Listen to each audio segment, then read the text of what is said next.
ಒಮ್ಮೆಮ್ಮೆ ಸತ್ಯ ಹೇಳುವವರು ಸಹಿತ ಆಕಸ್ಮಿಕವಾಗಿ ಸುಳ್ಳು ಹೇಳುವ ಪ್ರಸಂಗ ಬಂದ್ರೂ ಹೇಳಕ್ಕೆ ಹೋಗಬಾರದು. ಒಬ್ಬ ಕಟುಕ ಆಕಳ ಹಿಡ್ಕೊಂಡು ಹೊರಟಿದ್ದ. ಹೋಗುವಾಗ ಅದು ಏನು ಕೈಯೊಳಗೆ ಹಗ್ಗ ಹಿಡ್ಕೊಂಡು ಎಳ್ಕೊಂಡು ಹೊರಟಿದ್ನಲ್ಲ, ಅದು ಕಣ್ಣಿ ಉಚ್ಚಿತು, ಆಕಳ ಓಡಾಕ ಪ್ರಾರಂಭ ಮಾಡಿತು. ಇವನು ಅದರ ಬೆನ್ನು ಹತ್ತಿ ಓಡಾಕತ್ತಿದ್ದ. ಆವಾಗ ಅದು ಓಡೀತು. ಇವನಿಗೂ ಆಕಳಿಗೂ ಭಾಳ ದೂರ ಆಯಿತು. ಓಡ್ಕೋತ ಬಂತು. ಅಲ್ಲಿ ಹಾದಿಯೊಳಗೆ ಒಬ್ಬರು ಸಂತರಿದ್ದರು. ಅವ್ರ ಮುಂದೆ ಹಾಯ್ದು ಆಕಳ ಓಡಿ ಹೋಯಿತು. ಅದು ಹೋದ ಬಳಿಕ ಸ್ವಲ್ಪ ಸಮಯ ಆದ ಬಳಿಕ ಈ ಕಟುಕಿದ್ನಲ್ಲ ಮನುಷ್ಯ, ಕೈಯೊಳಗೆ ಕತ್ತಿ ಹಿಡ್ಕೊಂಡಿದ್ದ, ಇವನು ಓಡ್ಕೋತ ಬಂದ. ಆ ಸಂತರಿಗೆ ಕೇಳಿದ, ಯಾರು? ಕಟುಕ ಮನುಷ್ಯ. ಇಲ್ಲೊಂದು ಆಕಳ ಹೋಯ್ತೇನು ಅಂದ. ಈಗ ಅವರು ಸಂತರು ಸುಳ್ಳು ಹೇಳಬಾರದು. ಒಮ್ಮೆ ಪ್ರಸಂಗ ಹಿಂಗೆ ಬರ್ತಿರ್ತಾವೆ. ಅವಾಗ ಅವ್ರು ಅಂದರು, ಯಾವುದು ನೋಡ್ಯದ ಅದು ಹೇಳಕ್ಕೆ ಬರೋದಿಲ್ಲ, ಯಾವುದಕ್ಕೆ ಹೇಳಕ್ಕೆ ಬರ್ತದ ಅದು ನೋಡಿಲ್ಲ ಅಂದ್ರು ಅವರು. ತಿಳಿತೋ ಇಲ್ಲ? ಎಷ್ಟು ಚಲೋ ಅದ ಇದು. ಯಾವುದು ನೋಡ್ಯದಲ್ಲ ಅದಕ್ಕೆ ಹೇಳಕ್ಕೆ ಬರೋದಿಲ್ಲ, ಯಾವುದು ನಿನಗೆ ಹೇಳಬೇಕಂತದಲ್ಲ ಅದು ನೋಡಿಲ್ಲ, ಅವಂಗೆ ದಿಕ್ಕ ತಪ್ತಿ, ಏನೂ ತಿಳಿಲೇ ಇಲ್ಲ ಮಾತವ್ರು. ಈ ಕಡೆಗೆ ಹೋಗ್ಯದಂದ್ರೆ ಇವ ಬಿಡೋದಿಲ್ಲ, ಅದನ್ನು ಇವ್ರ ಕಣ್ಣಿದ್ರಿಗೆನ ಕತ್ತರಿಸ್ತಾನ. ಅದಕ್ಕೆ ನನ್ನ ಕಣ್ಣಿದ್ರಿಗೆನ ಒಂದು ಜೀವಿ ನಾಶ ಆಗ್ತದಲ್ಲ, ಹೋಗ್ತದಲ್ಲ, ಸತ್ಯ ಹೇಳಿದ್ರಂತ ತಿಳ್ಕೊಂಡು ಈ ಕಡೆ ಸುಳ್ಳು ಹೇಳಿರಬಾರ್ದು, ಈ ಕಡೆ ಸತ್ಯನೂ ಹೇಳಿರಬಾರ್ದು. ಎರಡರ ನಡಬರಕ ಇಂಥದ್ದೊಂದು ಉಪಾಯದ ಮಾತನ್ನು ಹೇಳಿ ಒಂದು ಜೀವವನ್ನು ಉಳಿಸಿದ್ರವರು ಸಂತರು. ಹಾಗೆ ನಮ್ಮ ಜೀವನದೊಳಗೂ ಬಂದಾಗ ಇಂಥ ಮಾತಾಡೋದು ಕಲ್ಕೋಬೇಕು. ಇಂಥವು ರಗೂಡಿ ಹೇಳ್ತಿದ್ರು ಅಪ್ಪಗಳು. ಇಂಥ ಮಾತಂದ್ರೆ ಭಾಳ ಅವ್ರ ಮುಖದಿಂದನೇ ಕೇಳ್ಬೇಕು. ಅವನು ಆ ಕಡೆಗೂ ಇಲ್ಲ ಈ ಕಡೆಗೂ ಇಲ್ಲ, ದೆಕ್ಕ ತಪ್ಪಿ ಹೋಗಿರ್ಬೇಕು. ರಗೂಡು ಮಂದಿ ಬಂದು ಹೋಗ್ಯಾರ. ಅವ್ರ ಜೀವನದೊಳಗೆ ಬೇಕಂತ ಪ್ರಶ್ನೆ ಮಾಡಾಕ ಇವ್ರು ಎಷ್ಟರ ಶಾಣ್ಯರಿರ್ಬೇಕು, ಎಷ್ಟರ ಜ್ಞಾನ ಇರಬೇಕು, ನೋಡ್ಬೇಕಂತ ಕೇಳಬಾರದ ಪ್ರಶ್ನೆ ಎಲ್ಲ ಬರ್ಕೊಂಡು ಬರೋರು. ಅವ್ರೇನು ಒಂದು ಹೇಳಿಬಿಟ್ರಂದ್ರೆ ಪ್ರಶ್ನೆ ಕೇಳವು ಇನ್ನೇನು ಬಂದಿರಬಾರ್ದವ. ಅವ್ರ ಸಮೀಪಕ್ಕೂ ಬಂದಿರಬಾರ್ದು, ಅವ್ರ ಶಿಷ್ಯರ ಸಮೀಪಕ್ಕೂ ಬಂದಿರಬಾರ್ದು. ಅಂಥದ್ದೊಂದು ಮಾತು ಹೇಳಿ ಕಳಿಸ್ತಿದ್ರು. ಕಾರಣ ಮಾತು ಏನು ಮಾಡ್ತಾವು? ಸ್ವರ್ಗವನ್ನಾಗಿನೂ ಮಾಡ್ತಾವು, ನರಕವನ್ನಾಗಿನೂ ಮಾಡ್ತಾವು. ನಮ್ಮ ಬದುಕ ಮಾತಿನ ಮ್ಯಾಲ ನಿಂತದ, ಮಾತಿನ ಮ್ಯಾಲ ನಮ್ಮ ಬದುಕು ನಿಂತದ. ಅದಕ್ಕೆ ಹೇಳ್ಯಾರ ಅವರು ಅನುಭಾವಿಗಳು,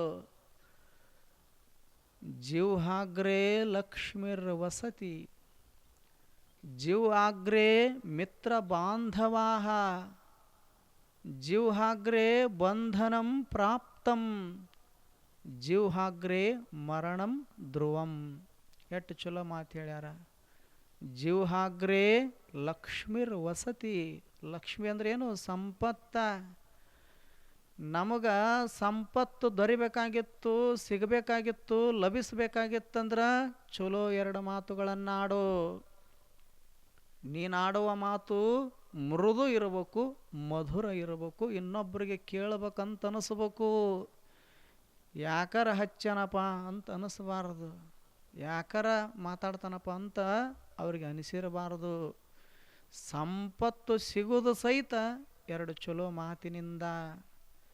ಜಿವ್ಹಾಗ್ರೇ ಲಕ್ಷ್ಮೀರ್ ವಸತಿ, ಜಿವ್ಹಾಗ್ರೇ ಮಿತ್ರ ಬಾಂಧವಾಹ.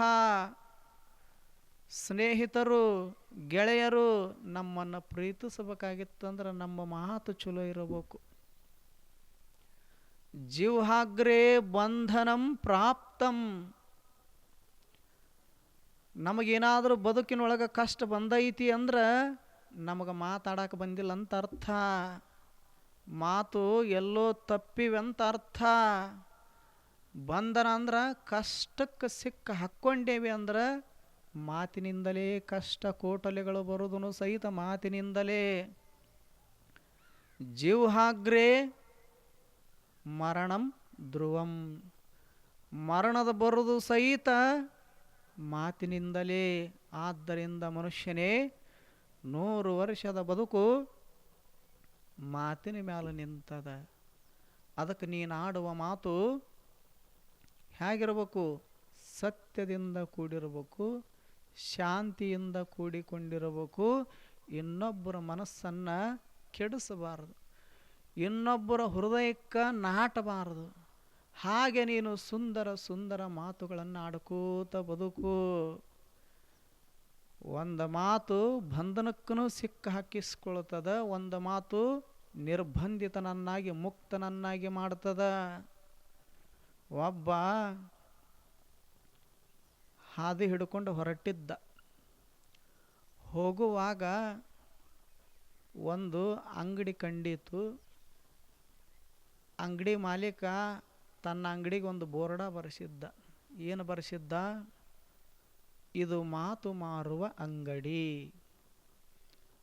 ಬರೆಸ್ತಾರಿಲ್ಲ, ಕಿರಾಣಿ ಅಂಗಡಿಯವರು ಬರೆಸ್ತಾರ, ಬಸವೇಶ್ವರ ಕಿರಾಣಿ ಸ್ಟೋರ್, ಶಿವಾಜಿ ಕಿರಾಣಿ ಸ್ಟೋರ್ ಅಂತ ಬರೆಸಿರೋದಿಲ್ಲ. ಹಾಗೆ ಇವ ಒಬ್ಬ ಬರೆಸಿದ್ದ, ಏನು? ಮಾತು ಮಾರುವ ಅಂಗಡಿ. ಇವಂಗ ದಿಕ್ಕು ತಪ್ಪಿತೆ. ನಾನು ಕಂಡಾಪಟ್ಟಿ ಮಾತಾಡ್ತೀನಿ, ನನ್ನ ಮಾತು ಇನ್ನೂ ಯಾರಿಗೆ ಮಾರಾಟ ಮಾಡಿಲ್ಲ, ಇವ ಹೆಂಗೆ ಮಾರಾಟ ಮಾಡ್ತಿದ್ದಾನ ಮಾತು ಅಂತ ತಿಳ್ಕೊಂಡು ಅಂಗಡಿಗೆ ಹೋದ. ಮಾಲೀಕ ನಿಂತಿದ್ದ. ನಿಮ್ಮ ಬೋರ್ಡ ನೋಡಿ ನನಗೆ ಆಶ್ಚರ್ಯ ಆಗ್ಯದ, ಮತ್ತು ಮಾತು ಮಾರಕ್ಕೆ ಬರ್ತದೇನು ಅಂದ. ಕಿಶೆದ ರೊಕ್ಕದ ಅಂದ್ರು ಅವರು, ಅಂಗಡಿಯವರು. ಕಿಶೆದ ರೊಕ್ಕಿದ್ರೆ ತೆಗಿ, ಹೆಂಗೆ ಮಾರ್ಬೇಕು ಅನ್ನೋದು ನಾನು ಹೇಳ್ತೀನಿ ಅಂದ್ರೆ. ಹೌದು, ಹೆಂಗೆ ಮಾರವ್ರು ನೀವು ಅಂತ ಇವಾಗ ಕೇಳಿದ. ಅವ್ರು ಹೇಳಿದರು, 1000 ರೂಪಾಯಿ ಕೊಟ್ರೆ 3ನೇ ತರಗತಿ ಮಾತು, 5000 ಕೊಟ್ರೆ 2ನೇ ತರಗತಿ ಮಾತು, 10 ಕೊಟ್ಟೆ ಅಂದ್ರೆ ಒಂದು ನಂಬರ್ 1 ಮಾತು ಬರೆದು ಕೊಡ್ತೀನಿ ಅಂದ. ಇವಾಗ ಕಿಶೆದಾಗ ಕೈ ಹಾಕಿದ, 500 ರೂಪಾಯಿ ಸಿಕ್ತು, ಕೊಟ್ಟ. ನನಗೊಂದು ಚಲೋ ಮಾತು ಬರೆದು ಕೊಡ್ರಿ ಅಂದ. ಮಾರೋದಂದ್ರೆ ಪೆನ್ ತೊಗೊಂಡು ಬಿಳಿ ಹಾಳಿ ಮ್ಯಾಗ ಒಂದು ಚಲೋ ಮಾತು ಬರೆದು ಸುರುಳಿ ಸುತ್ತಿ ಕೊಡವ. ವ್ಯಾಪಾರ ಇದು, ಮಾತು ಮಾರಾಟ ಮಾಡೋದು. ಇವ ನನಗೊಂದು ಮಾತು ಬರೆದು ಕೊಡ್ರಿ ಅಂದ. ಅವ 500 ರೂಪಾಯಿ ತೊಗೊಂಡು ಒಂದು ಬೆಲೆ ಬಾಳುವಂಥ ಕಿಮ್ಮತ್ತಿನ ಮಾತು ಬರೆದು ಸುರುಳಿ ಸುತ್ತಿ ಇವನ ಕೈಯಾಗ ಕೊಟ್ಟ. 500 ರೂಪಾಯಿ ಕೊಟ್ಟು ಮಾತು ಖರೀದಿ ಮಾಡ್ಯಾನ. ಓದಬೇಕು ಏನು ಓದಬಾರ್ದು? ಹುಚ್ಚ ಕಿಶೆದಾಗ ಇಟ್ಕೊಂಡದನು. ಓದಬೇಕಾಗಿತ್ತು, ಕಿಶೆದಾಗ ಇಟ್ಕೊಂಡು. ಅವಸರ ಭಾಳ ನಮ್ಮದು. ಯಾವಾಗ ಎಲ್ಲಿ ಏನು ಮಾಡ್ಬೇಕು ಗೊತ್ತಾಗೋದಿಲ್ಲ. ಬರೆದಿರ್ತಾರೆ ಅವರು, ಸ್ಪೀಡ್ ಈಸ್ ಥ್ರಿಲ್, ಮುಂದೊಂದು ಶಬ್ದ ಬರೆದಾರ, ಬಟ್ ಕಿಲ್. ನಮಗೆ ಕಾಣೋದಿಲ್ಲ. ಯಾಕೆ? ಅವಸರ ಭಾಳ ನಮ್ಮದು. 170 120 ಹೋಗ್ತಿರ್ತೀವಿ. ಮುಂದೆ ಹೋಗ್ಯಾರ ಏನು ಮಾಡೋದೈತಿ? ಏನೂ ಮಾಡೋದಿಲ್ಲ. ಆದ್ರೆ ಅವಸರ ಭಾಳ. ಹೀಗಾಗಿ ಆಕ್ಸಿಡೆಂಟ್ ಭಾಳ ಆಗ್ತಾವು. ಇವನಿಗೂ ಅವಸರ ಭಾಳ ಇತ್ತು, ಮುಂದೆ ಏನೋ ಮಾಡವಲ್ಲಿವ. ಆದರೂ ಅವಸರ ಇತ್ತು, ಓದಬೇಕಾಗಿತ್ತು, ಓದಲಿಲ್ಲ. ಕಿಶೆದಾಗ ಹಾಕ್ಕೊಂಡ ಬರ ಬರ ಬರ ಬರ ಹೊಂಟಿದ್ದ. ಹೋಗುವಾಗ ವಿಜಯಪುರದಂಥ ಶಹರ, ಗಾಂಧಿ ಚೌಕ, ಅಲ್ಲಿ ಒಂದು 4 ಮಂದಿ ಕೂಡಿ ಒಬ್ಬನ ಕೊಲೆ ಮಾಡಿ ಹೋದರು. ಸುತ್ತಮುತ್ತ ಅಂಗಡಿ ಇದ್ವು ಅಲ್ಲ, ನಮ್ಮ ಮ್ಯಾಲೆ ಬಂದುಗಿಂದಿತ್ತು. ನಾವೆಲ್ಲಿ ಕೋರ್ಟ್ ಕಚೇರಿ ಅಲಿದಾಡೋದು ಅಂತ ತಿಳ್ಕೊಂಡು ಎಲ್ಲರೂ ಬಾಗಲ ಬಂದ್ ಮಾಡ್ಕೊಂಡು ಹೋದ್ರೆ, ಅಂಗಡಿ ಬಂದ್ ಮಾಡ್ಕೊಂಡು. ಇವಾಗ ಕಣ್ಣಾರೆ ನೋಡ್ಯಾನ, ಎಲ್ಲರೂ ಬಾಗಲ ಮುಚ್ಕೊಂಡು ಓಡೋದು ನೋಡ್ತಾನ. ಇವನು ಓಡ್ಬೇಕಿಲ್ಲ ಅವರಿಂದ, ಓಡ್ಲಿಲ್ಲಿವ. ಅದು ಎಲ್ಲಿ ಕೊಲೆ ಆಗಿತ್ತಲ್ಲ ಅಲ್ಲೇ ನಿಂತ. ಇವ ಯಾವ ಊರವ, ಇವರು ಕೊಲೆ ಮಾಡಿದವ್ರು ಯಾವ ಊರವರು, ಎದ್ರ ಸಲುವಾಗಿ ಮಾಡಿದರು, ಯಾಕೆ ಮಾಡಿದರು, ಹಿಂಗೆ ಯಾಕೆ ಮಾಡಿದರು, ಇವ ಆಲೋಚನೆ ಮಾಡ್ಕೋತ ನಿಂತಾನ. ಒಬ್ಬರು ಇಲ್ಲ ಅಲ್ಲಿ, ಇವ ನಿಂತಾನ. ಅಟ್ಟೊತ್ತಿಗೆ ಪೊಲೀಸರು ಜೀಪ್ ತೊಗೊಂಡು ಬಂದರು, ಇವನಿಗೆ ಹಿಡಿದ್ರು. ಈ ಕೊಲೆಗೂ ನಿನಗೂ ಏನು ಸಂಬಂಧ ಐತಿ? ಇವ ಅಂದ, ನನಗೆಲ್ಲಿ ಸಂಬಂಧ ರೀ, ಸಂಬಂಧ ಇಲ್ಲ ಸೂತ್ರ ಇಲ್ಲ ಅಂದ್ರೆ. ಮತ್ತು ಸಂಬಂಧ ಇರಲಿಲ್ಲ ಅಂದ್ರೆ ಇಲ್ಯಾಕೆ ನಿಂತಿ? ಅವ್ರದ್ದು ಶುರುವೇ ಅಲ್ಲ, ಸಂಬಂಧ ಇಲ್ಲ ಅಂದ್ರೆ ಇಲ್ಯಾಕೆ ನಿಂತಿ ನೀನು? ನಿನಗೂ ಇದಕ್ಕೂ ಏನೋ ಸಂಬಂಧ ಅದ. ಯಾರು ಕೊಲೆ ಮಾಡಿದರು, ಎಷ್ಟೊತ್ತಿಗೆ ಮಾಡಿದರು, ಯಾಕೆ ಮಾಡಿದರು ಹೇಳ್ಬೇಕು ನೀನಂದ್ರು. ಇವನಿಗೇನು ಗೊತ್ತು ಪಾಪ, ನನಗೆ ಗೊತ್ತಿಲ್ಲ ಅಂದ. ಗೊತ್ತಿಲ್ಲ ಅನ್ನೋದು ಇಲ್ಲಿ ಹೇಳೋದಲ್ಲದು, ಅಲ್ಲಿ ಸ್ಟೇಷನ್ಗೆ ಬಾ ಅಂತ ಕರ್ಕೊಂಡು ಹೋಗಿ ಒಯ್ದು ಒಗೆದ್ರು. ಅಲ್ಲಿ ಸಮಯ ಸಿಕ್ತು ಇವಂಗ, ಕಂಬಿ ಅಣಿಸುವಾಗ ಸಮಯ ಸಿಕ್ತು. ಮತ್ತು ಖಾಲಿ ಇದ್ನಲ್ಲ ಅವಾಗ, ಏನೋ ಒಂದು ಚೀಟಿ ಬರೆದು ಕೊಟ್ಟಿದ್ದ, ಏನಾರ ಬರ್ದಾನಂತ ಚೀಟಿ ತೆಗೆದು ಓದಿದ. ಅದ್ರಾಗೊಂದು ಮಾತು ಬರೆದಿದ್ದವ, ಏನು ಎಲ್ಲಿ ಕೊಲೆ ಆಗಿರ್ತೈತಿ ಅಲ್ಲಿ ನಿಲ್ಲಬೇಡ ಅಂತ ಬರೆದಿದ್ದ. ಮೊದಲ ಓದಿದ್ನಂದ್ರೆ ನಿಲ್ತಿದ್ನ, ಓದಲಾರದಕ್ಕೆ ಬಂಧನಕ್ಕೆ ಸಿಕ್ಕ ಹಾಕ್ಕೊಂಡ. ಹೆಂಗೆ ಅನಿಸಿತಲ್ಲ ಅವನಿಗೆ, ಎಷ್ಟು ದೊಡ್ಡ ತಪ್ಪು ಮಾಡಿದ್ನಲ್ಲ ನಾನು ಅಂದ. ಇಂಥ ಕಿಮ್ಮತ್ತಿನ ಬೆಲೆ ಬಾಳುವಂಥ ಮಾತು ಮೊದಲ ಓದಿದ್ದೆ ಅಂದ್ರೆ ನನಗೆ ಈ ಪರಿಸ್ಥಿತಿ ಬರಲಿಲ್ಲ. ಒಂದು ಮಾತು ಮರೆತಿದ್ದಕ್ಕೆ ಬಂಧನದೊಳಗೆ ಬಿದ್ದ, ಕಷ್ಟವನ್ನು ಅನುಭವಿಸೋದು ಬಂತಲ್ಲ ಅಂತ ತಿಳ್ಕೊಂಡು 1 ವಾರ ಜೈಲದೊಳಗಿದ್ದ. ಅವರು ಏನೇನು ಕೇಳಿದ್ರು ಸಹಿತ ಇವ ಸಂಬಂಧ ಇರಲಾರದ್ದು ಹೇಳ್ತಿದ್ದ. ಅವರು ಕೊನೆಗೆ ಹೇಳಿದರು, ನೀ ಏನು ಹೇಳೋದಿತ್ತಂದ್ರೂ ಕೋರ್ಟ್ದೊಳಗೆ ಹೇಳಬೇಕು, ಇಂಥ ದಿವಸ ನಿನ್ನ ಹಾಜರುಪಡಿಸ್ತೀವಿ, ನೀ ತಯಾರಾಗಂತ ಹೇಳಿದರು. ಇವನು ಜೀಪ್ದಾಗ ಕರ್ಕೊಂಡು ಕೋರ್ಟಿಗೆ ಕರ್ಕೊಂಡು ಹೊಂಟಿದ್ರು ಎನ್ಕ್ವೈರಿ ಮಾಡಾಕ. ಹೋಗುವಾಗ ಮತ್ತು ಅದ ಅಂಗಡಿ ಮುಂದೆ ನಾವು ಕರ್ಕೊಂಡು ಹೊಂಟಿದ್ರು. ಇವ ಅಂದ ಪೊಲೀಸರಿಗೆ, ನಿಮಗೆ ಕೈ ಮುಗಿತೀನಿ, ಒಂದು 5 ನಿಮಿಷ ಸಮಯ ಕೊಡ್ರಿ, ನಿಮ್ಮ ಕೈಯಾಗ ಸಿಗಾಕ ಇವ ಕಾರಣ, ಅಂಗಡಿ ಅವ, ಮತ್ತೀಗ ನಿಮ್ಮ ಕೈಯಿಂದ ಬಿಟ್ಟು ಹೋಗಾಕೂ ಅವನೇ ಕಾರಣ. ಯಾಕೆ ಅವ ಅಂಥ ಮಾತುಗಳನ್ನು ಬರೆದು ಕೊಡ್ತಾನ. ಅದಕ್ಕೆ ಒಂದು 5 ನಿಮಿಷ ಸಮಯ ಕೊಡ್ರಿ, ನಾ ಅವನಿಗೆ ಹೋಗಿ ಭೇಟಿಯಾಗಿ ಬರ್ತೀನಿ ಅಂತಂದ. ಆಯ್ತು ನಡಿ, ನಾವು ಬರ್ತೀವಿ ಅಂತ ಅವರು ಬಂದರು. ಒಂದು ಚಲೋ ಮಾತು ಬರೆದು ಕೊಟ್ಟಿದ್ದೆಪ್ಪ, ನಾ ಸುಮ್ಮ ಕಿಶೆದೊಳಗೆ ಇಟ್ಕೊಂಡು ಹುಚ್ಚಾಗಿ ಇವ್ರ ಕೈಯಾಗ ಸಿಕ್ಕು ಬಿದ್ದೀನಿ, ಹಿಂಗಾಗ್ಯದ ಪರಿಸ್ಥಿತಿ ಅಂತ ಹೇಳ್ಕೊಂಡ. ಈಗ ನಾನು ಹೊರಗೆ ಬರಬೇಕಲ್ಲ, ನಿರ್ಬಂಧಿತ ಆಗಬೇಕಲ್ಲ, ಅಂಥದ್ದೊಂದು ಮಾತು ಬರೆದು ಕೊಡ ಅಂದ. ತೆಗೆ 5,000 ಅಂದ. ಮತ್ತೊಂದು 5,000 ತಗೊಂಡು ಕೊಟ್ಟ, ಮತ್ತೊಂದು ಮಾತು ಬರೆದು ಕೊಟ್ಟ. ಈಗ ಎಲ್ಲಿಗೆ ಹೊರಟಿ ಅಂದ. ಇಲ್ಲ, ಹಿಂಗೆ ಕೋರ್ಟಿಗೆ ಹೊಂಟೀನಿ ಹಾಜರು ಪಡಿಸಾಕ, ಅದಕ್ಕೆ ಅಲ್ಲಿ ಅವ್ರು ಏನೇನು ಕೇಳ್ತಾರೆ ಅದಕ್ಕೆ ಉತ್ತರ ಹೇಳ್ಬೇಕು ನಾನು. ನಿನ್ನ ಮಾತು ಮರೆತಿದ್ದಕ್ಕೆ ಹಿಂಗಾಗೈತಿ, ಈ ಸಲ ಮರೆಯೋದಿಲ್ಲ ನಾನು ನಿನ್ನ ಮಾತು. ಅದಕ್ಕೆ ಹೊರಗೆ ಬರ್ಬೇಕು, ನಾನು ಮುಕ್ತ ಆಗಬೇಕು, ನಿರ್ಬಂಧಿತ ಆಗಬೇಕು, ಅಂಥ ಬೆಲೆ ಬಾಳೋ ಮಾತು ಬರೆದು ಕೊಡ ಅಂದ. ಆವಾಗ ಮತ್ತೊಂದು ಬರೆದು ಕೊಟ್ಟ. ಈಗ ಹೋದ ಕೂಡಲೇ ಕಟ್ಕಟ್ಟಿ ಒಳಗೆ ನಿಲ್ಲಿಸ್ತಾರವ್ರು. ನಿಲ್ಲಿಸಿ ಕೇಳಬಾರ್ದ ಪ್ರಶ್ನೆ ಕೇಳ್ತಾರವರು. ಅದಕ್ಕೆ ಏನು ಬೇಕಾದಷ್ಟು ಪ್ರಶ್ನೆ ಕೇಳಿ, ನಿಂದು ಒಂದೇ ಉತ್ತರ ಇರಬೇಕು. ಏನಿರ್ಬೇಕಂದ್ರೆ ಅವರೊಂದು ಕೇಳಿದ್ರೆ ನೀನೊಂದು ಹೇಳಬೇಕು. ಈ ಮಾತು ಬರೆದು ಕೊಟ್ಟವ. ಅವರೊಂದು ಕೇಳಿದ್ರೆ ನೀನೊಂದು ಹೇಳಬೇಕು. ನೀನು ತಿಕೋಟದ ವಿದ್ಯೆ ಅಂದ್ರೆ ತಿಕೋಟದ ಅನ್ನಂಗಿಲ್ಲ, ತಿರುಪತಿ ಅನ್ನೋದು. ನಿನ್ನ ಹೆಸರು ಮಲ್ಲಪ್ಪಿತ್ತನ ಮಲ್ಲಪ್ಪನಂಗಿಲ್ಲ, ಕಲ್ಲಪ್ಪನ ಅನ್ನೋದು. ಅವರೊಂದು ಕೇಳಿದ್ರೆ ನೀನೊಂದು ಹೇಳೋದು. ಒಟ್ಟು ಇಷ್ಟು ಮಾಡಿನಂತ ಚಲೋ ಮಾತು ಬರೆದು ಕೊಟ್ಟ. ಏನು ಮಾತು? ಅವರೊಂದು ಕೇಳಿದ್ರೆ ನೀನೊಂದು ಹೇಳೋದು. ಇದು ಒಂದು ಮಾತು ಬರೆದು ಕೊಟ್ಟ. ಇದನ್ನ ತಲೆಯಾಗತ್ತು. ಈ ಸಲ ಕಿಶೆದಾಗ ಇಟ್ಕೊಳ್ಳಿಲ್ಲವ, ಒಮ್ಮೆ ಇಟ್ಕೊಂಡ ರಗಡ ರಾಮಾಯಣ ಆಗೈತಿ. ಕಣ್ಣಿಟ್ಟು ಓದಾವದನ, ಕೋರ್ಟಿಗೆ ಹೋಗುತ್ತಾನ ಅದನ್ನು ಓದಾವ.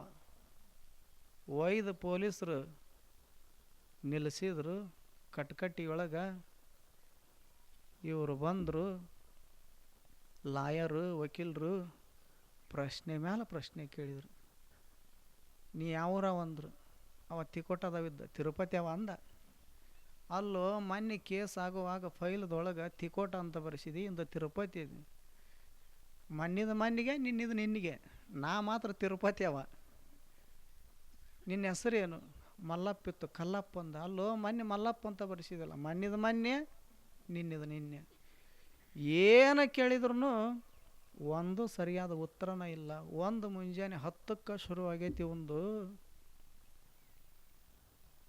ಮಧ್ಯಾಹ್ನ 2 ಆದರೂ ಮುಗಿವಲ್ದು ನ್ಯಾಯ. ಒಂದಕ್ಕೂ ಸಂಬಂಧ ಇಲ್ಲ, ಸೂತ್ರ ಇಲ್ಲ ಅಂತ ಉತ್ತರ ಹೇಳಕತ್ತಿದ. ಕೊನೆಗೆ ಹಿಂಗಾಯ್ತಲ್ಲ, ಮ್ಯಾಲ ಜಡ್ಜ್ ಕೂತಿರ್ತಾನಲ್ಲ, ಜಡ್ಜಿಗೆ ಹಿಂಗೆ ಅನಿಸಿತ್ತಲ್ಲ, ಎಲ್ಲಿದ್ದ ಹಿಡ್ಕೊಂಡು ಬಂದಿದ್ದಾರೆ ಇವನ್ನ. 4-5 ತಾಸಾತು ನೀವೊಂದು ಕೇಳ್ತೀರಿ, ಅವ ಒಂದು ಹೇಳ್ತಾನ, ಒಂದಕ್ಕೊಂದು ಸಂಬಂಧ ಇಲ್ಲ, ಸೂತ್ರ ಇಲ್ಲ ಅಂತಂದು ಕೊನೆಗೆ ಸಂಜೆ ಮಾಡಿ 5 ಗಂಟೆಗೆ ಜಜ್ಮೆಂಟ್ ಬರದ. ಯಾರು? ಜಡ್ಜ್. ಏನು ಬರದ? ನೀವೊಂದು ಕೇಳಿದ್ರೆ ಅವ ಒಂದು ಹೇಳ್ತಾನ. ಹೀಗಾಗಿ ನೀವು ಕೇಳೋ ಪ್ರಶ್ನೆಗೂ ಅವ ಹೇಳೋ ಉತ್ತರಕ್ಕೂ ಸಂಬಂಧ ಇಲ್ಲ, ಸೂತ್ರ ಇಲ್ಲ, ಇವ ಹುಚ್ಚದನ ಬಿಟ್ಟು ಬಿಡ್ರಿ ಅಂತ ಏನು ಮಾಡಿದರು? ನಿರ್ಣಯ ಬರೆದು ಬಿಟ್ರು. ಒಂದು ಕ್ಷಣದೊಳಗೆ ಹೊರಗೆ ಬಂದು ನೋಡ್ರಿ. ಹೇಳೋ ಉದ್ದೇಶ ಮಾತಾ, ಒಂದೊಂದು ಮಾತು ಮರೆತ್ರ ಬಂಧನಕ್ಕೆ ಬೀಳ್ತೀವಿ. ಒಂದೊಂದು ಮಹಾತ್ಮರ ಮಾತನ್ನು ಅರಿತೀವಿ ಅಂದ್ರೆ ನಿರ್ಬಂಧಿತರಾಗ್ತೀವಿ. ಅದಕ್ಕೆ ಅವ್ರು ಹೇಳ್ಯಾರ ಏನು? ಲಕ್ಷ್ಮೀರ್ ವಸತೆ ಜಿವ್ಹಾಗ್ರೇ, ಜಿವ್ಹಾಗ್ರೇ ಮಿತ್ರ ಬಾಂಧವಾಹ, ಜಿವ್ಹಾಗ್ರೇ ಬಂಧನಂ ಪ್ರಾಪ್ತಂ. ಬಂಧನಕ್ಕೆ ಸಿಕ್ಕ ಹಾಕ್ಕೊಳ್ಳೋದು ಮಾತಿನಿಂದನ, ನಾವು ಮರಣಕ್ಕೆ ತುತ್ತಾಗೋದೂ ಮಾತಿನಿಂದನ. ಎಲ್ಲವೂ ಮಾತಿನ ಮ್ಯಾಲ ನಿಂತದ ಬದುಕು. ಆದ್ದರಿಂದ ಇಂತಹ ಮಾತಿನೊಳಗೊಂದಿಷ್ಟು ಸತ್ಯ ಇರಬೇಕು, ಶಾಂತಿ ಇರಬೇಕು. ಮಾತಿನೊಳಗೆ ಭಾಳ ಕಠೋರತೆ ಇರಬಾರದು. ಇನ್ನೊಬ್ಬರ ಮನಸ್ಸಿಗೆ ತಾಗುವಂಗ ನಾಟುವಂಗ ಮಾತುಗಳನ್ನು ಆಡಬಾರದು. ಯಾರ್ಯಾಕಿರುವಲ್ರಕ್ಕ ಚಲೋ ಚಲೋ ಮಧುರವಾದ ಮಾತುಗಳನ್ನು ಆಡಬೇಕು. ಈಗ ಬಸವ ಕಲ್ಯಾಣದೊಳಗೆ ಬಸವಣ್ಣನವರ ಸಾಮೀಪ್ಯಕ್ಕೆ ಕಾಶ್ಮೀರ ದೇಶದಿಂದ ಮಹಾರಾಜ ಬಂದ, ಮಹಾದೇವ ಭೂಪಾಲ್ ಅನ್ನುವಂಥ ಮಹಾರಾಜ ಬಂದ. ತಮಿಳುನಾಡಿನಿಂದ ಮಾದಾರ ಚೆನ್ನಯ್ಯ ಬಂದ. ಆ ಬಳಿಕ ಸೌರಾಷ್ಟ್ರದಿಂದ ಗುಜರಾತದಿಂದ ಆದಯ್ಯ ಬಂದ. ಒಬ್ಬರಲ್ಲ ಇಬ್ಬರಲ್ಲ, ಎಲ್ಲ ದಶ ದಿಕ್ಕುಗಳಿಂದ ಬಸವಣ್ಣನವರ ಸಾಮೀಪ್ಯಕ್ಕೆ ಬರ್ತಿದ್ರು. ಯಾಕೆ ಬರ್ತಿದ್ರು ಬಸವಣ್ಣನವರ ಸಾಮೀಪ್ಯಕ್ಕಂದ್ರೆ ಬಸವಣ್ಣನವರ ಮೃದು ಮಧುರವಾಗಿರತಕ್ಕಂಥ 2 ಮಾತು ಕೇಳಾಕ ಬರ್ತಿದ್ರು ಹೊರತು ಬಸವಣ್ಣನವರು ಹೊಲ ಹಿಡಿದು ಕೊಡ್ತಾರ, ಮನೆ ಕಟ್ಟಿ ಕೊಡ್ತಾರಂತ ಯಾರೂ ಬರಲಿಲ್ಲ. ಆದ್ರೆ ಬಸವಣ್ಣವ್ರನ್ನ ನಾವು ಯಾರೂ ನೋಡಿಲ್ಲ, ಬೇಡ್ರಿ. ಆದ್ರೆ ಅಪ್ಪಗಳು ಇದ್ರಲ್ಲ, ಅವ್ರ ಬಳಿ ಯಾಕೆ ಸಾವಿರ ಸಾವಿರ ಲಕ್ಷ ಲಕ್ಷ ಜನ ಬಂದು ಹೋಗ್ತಿತ್ತು ಅಂತ ಕೇಳಿದ್ರೆ ಅವರೇನು ಯಾರಿಗೂ ಏನು ಕೊಡೋರಲ್ಲ, ಬಿಡೋರಲ್ಲ. ಆದರೂ ಅಷ್ಟು ಜನ ಬರ್ತಿತ್ತಲ್ಲ, ಕಾರಣ ಅವರ ಸತ್ಯದ 2 ನುಡಿ ಕೇಳಾಕ ಬರ್ತಿತ್ತು ಜಗತ್ತಿನ ಜನ. ಮಾತಿನೊಳಗೆ ಅಷ್ಟು ಶಕ್ತಿ ಸಾಮರ್ಥ್ಯದ ಮನುಷ್ಯನೇ. ಅದಕ್ಕೆ ನೀನು ಸುಂದರವಾದ, ಅರ್ಥಪೂರ್ಣವಾದ, ಅನುಭವಪೂರ್ಣವಾಗಿರತಕ್ಕಂಥ ಮಾತುಗಳನ್ನು ಆಡೋದನ್ನು ಕಲಿ. ಆದ್ರೆ ಸುಳ್ಳು ಹೇಳೋದು ಕಲಿಬೇಡ.